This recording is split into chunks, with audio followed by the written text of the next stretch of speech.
Hello guys, आप सभी लोगों को नमस्कार। और आज का जो हमारा टॉपिक है तो ये है difference between decrease in supply and decrease in quantity supplied. इससे पहले वाले में जो वीडियो में मैंने जो बताया था increase in supply and increase in quantity supplied. तो दोनों में अंतर यही है कि जो इसमें केवल डिक्रीज है वो उसमें इंक्रीज ही था। तो क्या है ये decrease in supply and decrease in quantity supplied.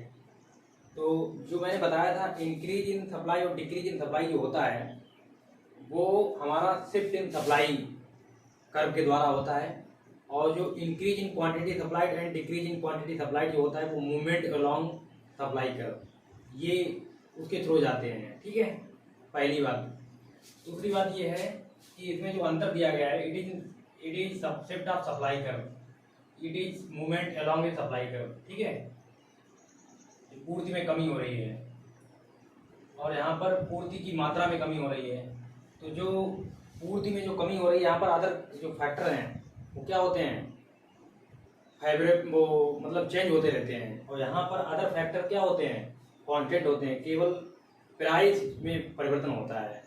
ठीक है, प्राइस अगर कम हो जाएंगे तो हमारी सप्लाई कम हो जाएगी, और प्राइस अगर बढ़ जाएंगे तो हमारी सप्लाई बढ़ जाएगी। ठीक है, लेकिन इसमें क्या होता है इंक्रीज और डिक्रीज में ये होता है प्राइस हमारे कांस्टेंट रहते हैं, लेकिन जो हमारा अदर फैक्टर है वो चेंज हो जाते हैं। ठीक है, देखिए दूसरा अंतर ये in this there is leftward shift of the supply curve. तो जो डिक्रीज इन सप्लाई है या इंक्रीज इन सप्लाई में होता है राइटवर्ड शिफ्ट, है ना, और जो डिक्रीज इन सप्लाई उसमें क्या होता है लेफ्टवर्ड शिफ्ट। लेकिन जो डिक्रीज इन क्वांटिटी सप्लाइड है उसमें क्या होता है सेम सप्लाई कर्व, मतलब सप्लाई कर्व जो है सेम रहता है। Consumer moves to the left on the same, मतलब वो नीचे की तरफ मात्रा मतलब कम हो जाती है, इसकी पूर्ति की जो मात्रा होती है वो कम हो जाती है।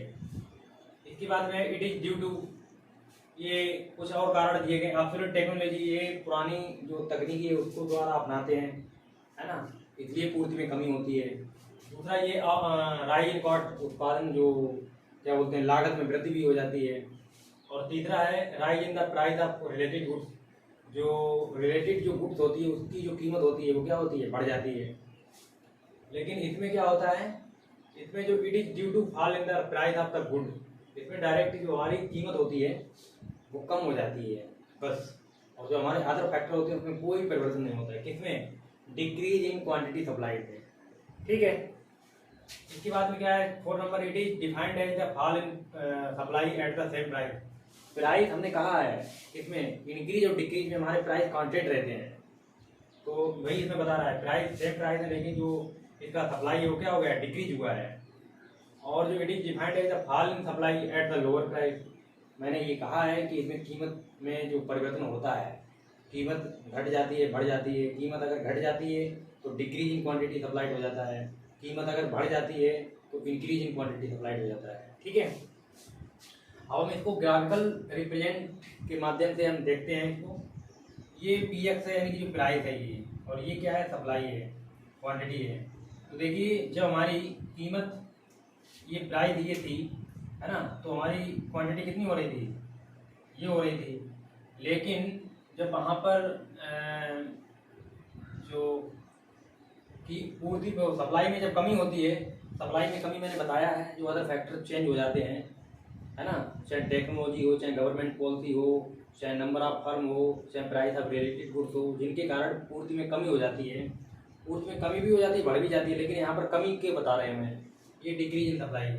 तो इसमें जो कमी हुई है तो अब देखिए अब हमारा सप्लाई कर्व क्या हो गया, अब हमारा ये हो गया है। ठीक है, ये क्या हुआ है लेफ्ट वर्ड हुआ है, क्या हुआ है लेफ्ट वर्ड जो मैंने यहाँ पर बताया था। ठीक है, तो इस तरीके से अब हमारी जो क्वांटिटी है वो कितनी हो रही है, अब Q1 हो रही है, तो ये कम हो गई नहीं हो रही। इसी प्रकार इसमें पहले हमारी कीमत ये थी, है ना, और क्वांटिटी हमारी सप्लाइड ये हो रही थी। लेकिन जब प्राइस में बता रहा है fall in lower fall in supply, जब सप्लाई वो जब कीमत डाउन हो गई है तो हमारी फिर सप्लाई भी क्या हो गई डाउन हो गई है। अब हमारी कीमत ये हो गई है, ठीक है। तो हमारी सप्लाई अब ये हो रही है। तो इस तरीके से हमारा यहीं पर टॉपिक समाप्त होता है। धन्यवाद।